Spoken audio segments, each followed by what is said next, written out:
Bismillahirrahmanirrahim. Assalamualaikum warahmatullahi wabarakatuh. Alhamdulillahirrahmanirrahim. Kita semua bisa berkumpul di sini, para pejuang-pejuang rakyat yang insya Allah dirahmati oleh Allah Subhanahu Wa Taala. Dan semoga para pejuang-pejuang rakyat yang hadir di sini, insya Allah meninggal dalam keadaan husnul khotimah. Itu semua mimpi kita sebagai pejuang-pejuang rakyat yang hari ini jelas-jelas sudah sangat merasakan penindasan-penindasan yang dilakukan oleh rejim kekuasaan ini. Bahwa kawan-kawan semua, para pimpinan mulai dari tingkat pusat, wabil khusus kepada Koordinator Aliansi Aksi Serikat Buruh, Bapak Muhammad Jumhur Hidayat, dan tuan rumah Ketua Umum SPKM Bung Dedi beserta dengan panitia pelaksana sangat luar biasa dalam konsolidasi. Mungkin ini yang paling megah, yang termewah, ini yang pernah kita itu ya dibanding mudah-mudahan, tapi kemegahan dan kemewahan ini tentu saja harus sebanding lurus dengan hasil perjuangan kita. Jadi sangat akan sia-sia jika kita juga tidak memenangkan pertarungan ini, pertarungan harga dan martabat, juga harga diri kita sebagai kaum buruh yang hari ini sudah diinjak-injak. Kita sudah bukan lagi dianggap sebagai aset negara, tapi sudah dianggap keset oleh rejim hari ini. Jadi kalau anda semua, para pimpinan-pimpinan, kaum pekerja, kaum buruh, baik di tingkat pusat, wilayah, daerah, cabang sampai tingkat perusahaan, tidak punya malu, maka lebih baik kalian kumpul saja dari belakang kawan. Kenapa saya bilang begitu? Karena orang yang masih punya malu itu adalah orang yang memiliki harga diri. Kalian dilahirkan ke muka bumi ini melalui sebuah rahim seorang ibu yang dalam keadaan suci dan merdeka. Bahkan kalau laki-laki dipotong 2 ekor kambing itu kalau dalam Islam. Dengan dipestakan, dirayakan, dimeriahkan. Bahkan kalau ada nangis, satu rumah geger. Tidak ada anda seperti raja ketika anda lahir waktu kecil itu. Mana sini yang punya anak kecil? Pasti kalau anak kecilnya lahir nangis aja itu, wah ada yang cebukin pantatnya, ada yang kasih pampers segala macam. Benar-benar dilayani seperti raja. Nah ketika dia dewasa, setelah mengetahui, sudah kembali mengetahui mana benar mana yang salah, tiba-tiba anda dengan secara sukarela, ya secara ikhlas mau diperbudak oleh rejim ini. Betapa tolongnya kalian sebagai manusia. Itulah sebodoh-bodohnya manusia, menerima dirinya sebagai budak di negeri sendiri. Padahal kalian diciptakan oleh Allah Subhanahu Wa Taala sebagai pribadi-pribadi, manusia-manusia suci yang merdeka lahir dan batinnya. Diri itu namanya anda tidak tahu diri, tidak tahu nikmat yang Allah berikan hari ini begitu luar biasanya kepada diri kalian. Jadi jangan salahkan siapa-siapa, jangan salahkan Allah, salahkan dirimu karena anda sendiri yang menistakan dirimu sendiri, kamu sendiri.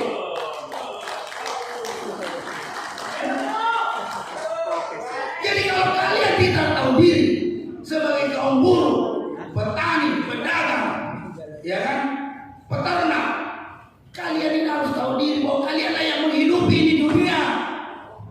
Dunia ini berjalan, alam semesta ini hidup, kita makan, kita minum, kita pakai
sudah pedalaman itu.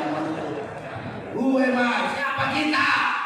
Jadi kalau Anda ingin melakukan peperangan, perlawanan, perjuangan secara cerdas, berani dan militan, kenali dulu dirimu. Ketahui lawanmu siapa. Kalau kau tidak tahu dirimu, bagaimana mau melawan orang lain? Maka atas asas dasar itulah, bahwa ketahuilah bahwa kita inilah yang menggerakkan ekonomi ini.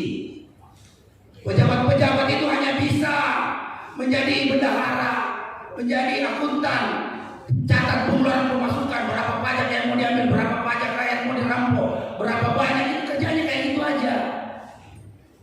Seharusnya mereka berkhidmat kepada rakyat, tetapi hari ini yang kita saksikan adalah mereka semua sudah menjadi pengkhianat rakyat dengan adanya undang-undang yang paling jahat yang pernah lahir di Indonesia, yaitu undang-undang Omnibus Law, Cipta Tenaga Kerja, Cipta Lapangan Kerja.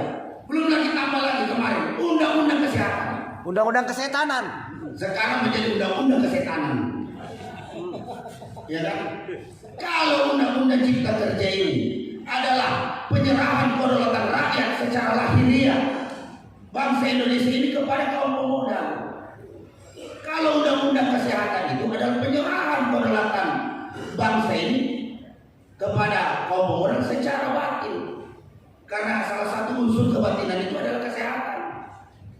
Selain daripada apalagi nih beribadah, kemudian berekreasi, itu kan bentuk daripada bagaimana menyehatkan batin kita. Jadi kalau guru suka marah-marah, itu aja karena kurang piknik, batinnya tersiksa.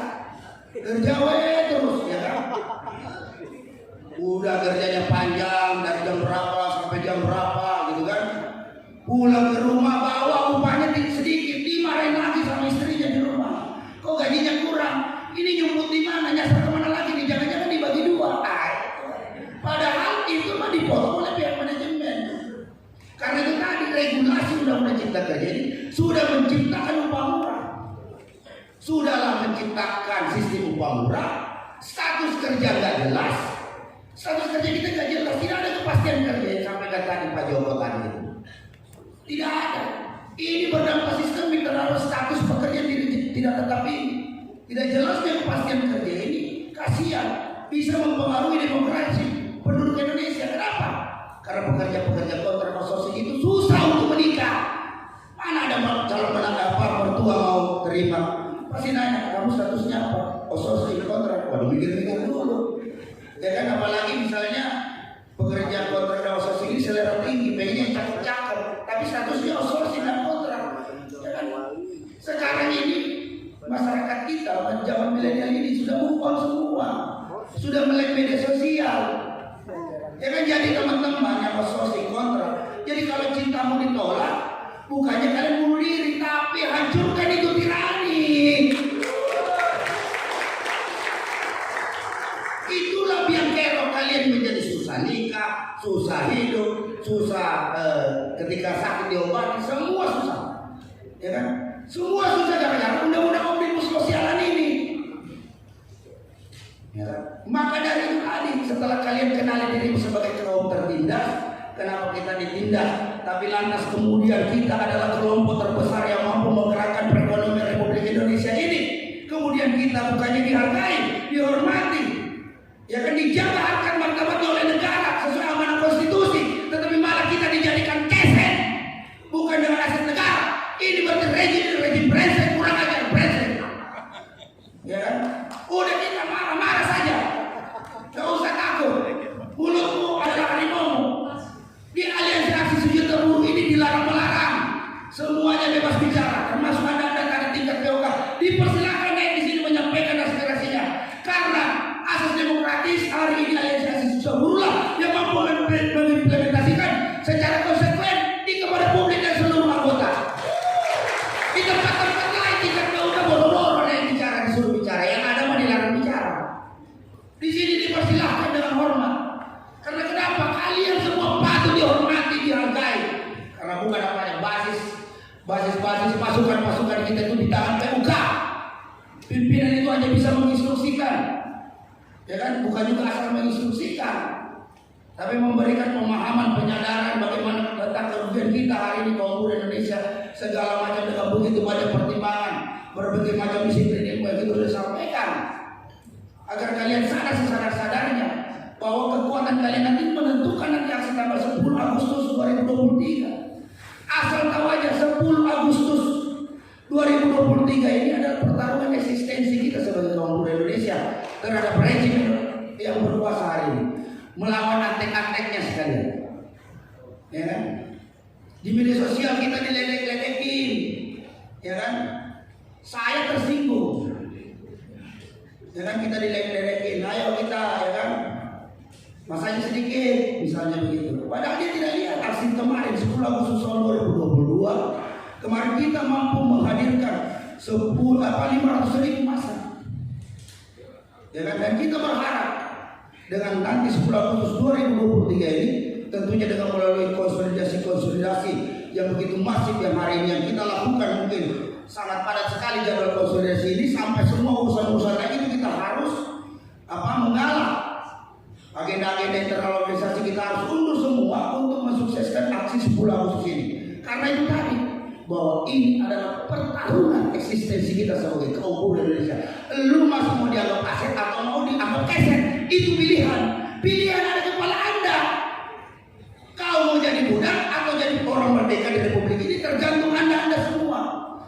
Jadi kalau kau bilang siapa yang bertanggung jawab, saya nyatakan di sini seluruh pimpinan federasi, konfederasi, serikat pekerja, serikat buruh yang tergabung dalam aliansi aksi cinta buruh siap bertanggung jawab lahir dan batin apapun yang akan terjadi nanti pada tanggal 10 Agustus. Ini siaran langsung di beberapa channel YouTube kita. Saya nyatakan kepada Mabes Polri bahwa kami siap bertanggung jawab. Kami juga sudah punya rencana bahwa pemberitahuan aksi penyampaian pendapat di muka umum aliansi aksi sejuta buruh akan diantar langsung oleh para pimpinan ke markas besar kepolisian Republik Indonesia. Kami yang antar langsung, bukan utus-utus suruh orang, enggak, agar mereka tahu bahwa kami adalah pimpinan-pimpinan serikat pekerja, serikat buruh yang siap bertanggung jawab lahir dan batin untuk kemenangan kaum buruh Indonesia. Aliansi aksi sejuta buruh, aliansi aksi sejuta buruh, aliansi aksi sejuta buruh. Itu jadi tidak usah ragu-ragu. Kami saja tingkat pusat ini sudah tidak ragu-ragu. Jangan pula kalian tingkat POK ini penuh dengan keraguan-raguan, karena kehancuran itu melalui sebuah keraguan-raguan. Contoh kecil saja, ini PKWT yang masih bicara. Kalau lu ragu-ragu nembak cewek, lu udah pada apa tuh cewek. Tapi kalau lu selo nekat, lu datang, lu nembak langsung lamar jadi tuh barang. Itu salah satu ilustrasinya, biar jangan terlalu tegang. Itu salah satu ilustrasinya. Jadi Anda harus percaya diri walaupun status Anda outsourcing PKWT, bilang sama calon mertua, saya lagi memperjuangkan status saya untuk diangkat menjadi karyawan tetap dengan melakukan perubahan dalam undang-undang omnibus law agar saya akan menjadi penentu bapak yang baik. Begitu dong. Iya, karena banyak keluhan juga, ya kan. Sampai kita turun ikut melamar juga masih aja ditolak gara-gara statusnya outsourcing. Tolong ini calon-calon mertua ditolak juga Anda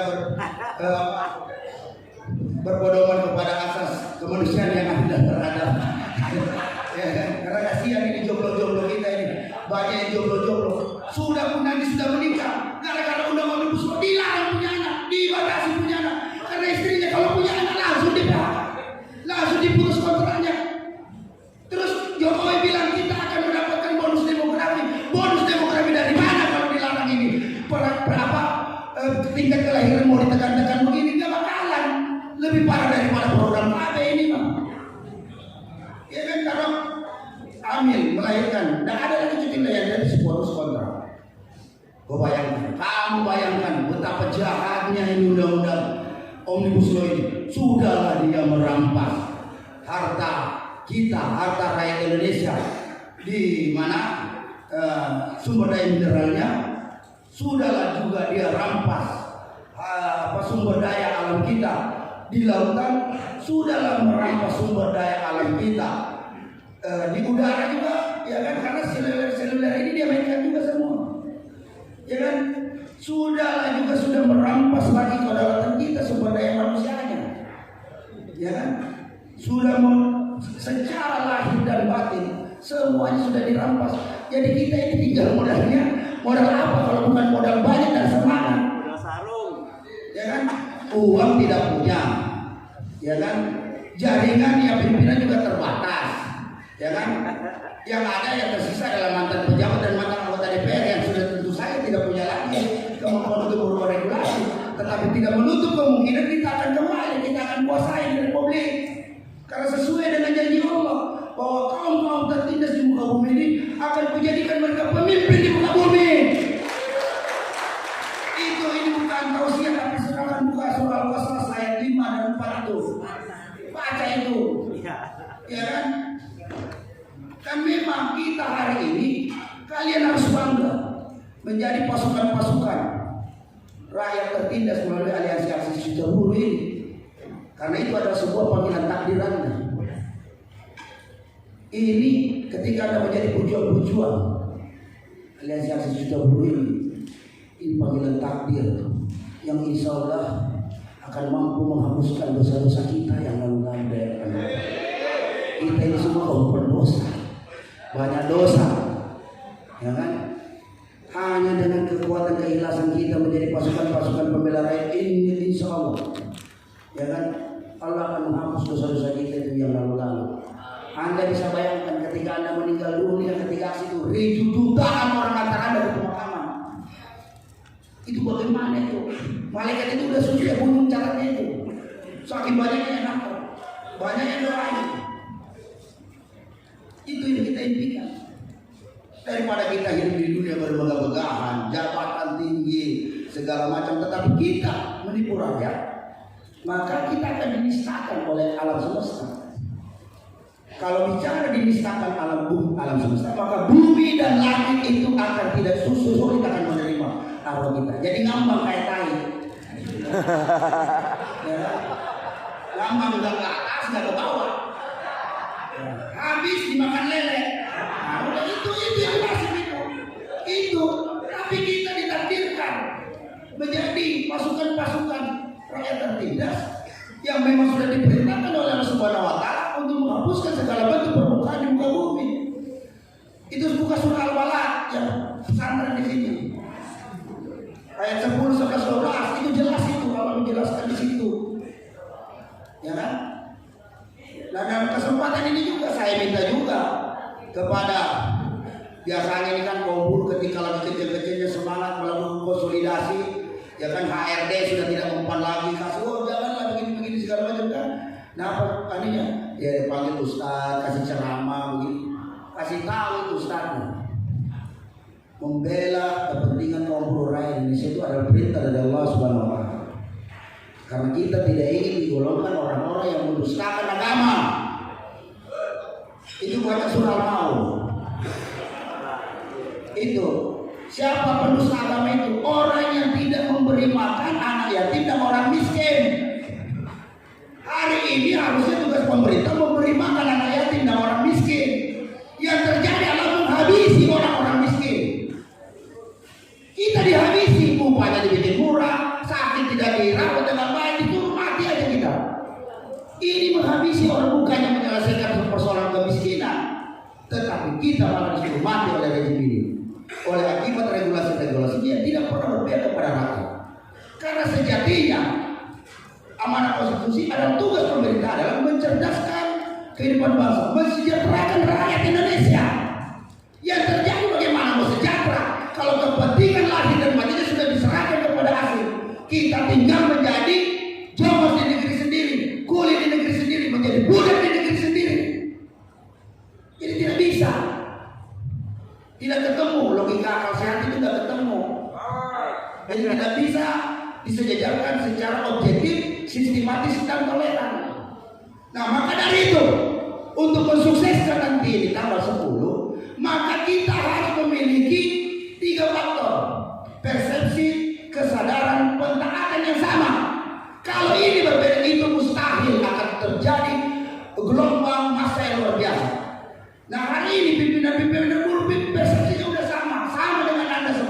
yaitu undang-undang Omnibus Law Cipta Kerja ini adalah undang-undang yang sangat merugikan kita sebagai kaum. Ini persepsi yang sama. Tinggal membangun kesadaran yang tadi yang disampaikan oleh Bung Rudi, Bung Jomo tadi sudah sampaikan, dan pimpinan-pimpinan lainnya. Bangun kesadaran kelas.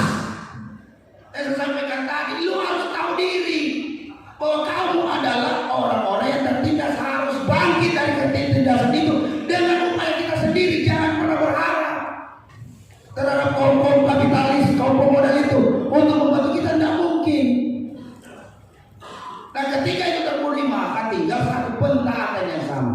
Jadi kalau pimpinannya sudah kasih instruksi, turun-turun benar, lakukan secara ikhlas, lakukan secara sukarela. Jangan bilang ini mau dibayar berapa, tidak ada. Hari ini kapitalis bergotong royong, disiplin, bahkan menggelontorkan jutaan uang, triliunan rupiah, berkarung-karung uang dia hanya untuk merebut regulasi yang terjadi hari ini.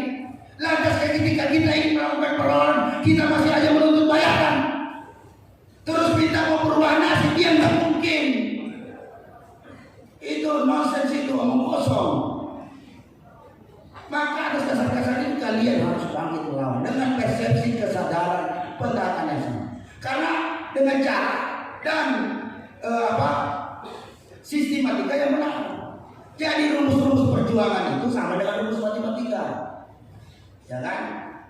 Cara dan alasannya harus benar sehingga menghasilkan sebuah kemenangan. Jadi kalau matematika itu plus kali plus itu sama dengan plus. Jadi kalau caranya benar, langkahnya benar, itu pasti benar hasilnya. Nah, kalau plus kali min sama dengan min. Kalau caranya benar tapi langkahnya salah, ya pasti salah. Ya kan? Kalau min kali plus sama dengan min, ya kan? Caranya salah, langkahnya benar, itu pasti juga tidak akan meraih kemenangan. Nah, kalau caranya min kali min sama dengan plus, ini kan bingung, loh kok jadi ini. Nah, kalau caranya salah, langkahnya salah, sama dengan plus, sudah pasti itu, sudah pasti kalahnya. Gitu loh. Paham kan? Nah, itu matematika perjuangan itu. Nah, itu yang harus kalian teman-teman pahami. Bahwa dengan konsep yang benar, dengan cara yang benar, insya Allah itu akan melahirkan sebuah kemenangan. Maka dari itu kita perlu konsolidasi di sini, kita kuatkan hari ini di sini, dan bersyukurlah bahwa gerakan aliansi aksi sejuta buruh dengan konsolidasi yang kelima hari ini semakin memberikan magnet kekuatan tersendiri bagi perjuangan buruh hari ini. Dan insya Allah aliansi aksi sejuta buruh ini akan menorehkan sejarah putih bagi Republik ini ke depan dengan bangkitnya perjuangan kaum buruh yang hari ini yang benar-benar tertindas untuk merebut kedaulatannya sebagai rakyat Indonesia sesuai dengan amanat konstitusi pasal 1 ayat 2 bahwa kedaulatan adalah di tangan rakyat. Itu yang kita akan buktikan nanti, saudara-saudara. Maka yakinlah, seyakin-yakinnya dengan adanya aliansi sejuta buruh ini sekarang makin melipat gandakan kekuatan kita, dan syukur alhamdulillah, ya kan? Ibarat kata sebuah doa-doa kita insya Allah dari para pimpinan dijawab oleh Allah.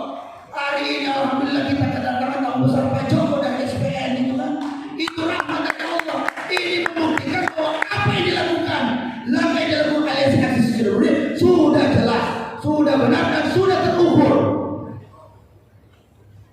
Jadi tidak boleh lagi yang sesama kita lagi ribut-ribut, kita terus dalam persatuan, ya kan? Cuma beda-beda tipis beti lah, itu kan gak usah terlalu dipermasalahkan. Yang penting substansinya, outputnya. Karena tujuan kita hari ini berkumpul dan berjuang adalah meminta kepada rejim Jokowi mencabut undang-undang Omnibus Law itu tanpa syarat. Itu substansi tujuan kita. Jadi kalaupun cara-caranya itu bebas aja, biarkan, karena kita kan demokratis, membiarkan setiap federasi untuk menjalankan kebudayaannya masing-masing. Ada di Banten beda dengan di Bandung, beda di Bekasi, beda di Karawang, semua punya adat. Dan ingat, hari ini di Banten alhamdulillah banyak begini. Ini salah satu basis kaum buruh yang saya pantau 5 tahun terakhir sangat cukup militan sekali, ya kan? Kemarin juga di Karawang, kemudian Bandung, nanti di Bekasi, ya kan, Jakarta. Ini semua kantong-kantong buruh yang militan hari ini, yang hari ini benar-benar sudah kelihatan bahwa ketidakpuasannya, kebenciannya terhadap lahirnya undang-undang Omnibus Law ini. Maka Tugas kita bersama-sama dengan ucapan Bismillahirrahmanirrahim kita sukseskan aksi besar, aksi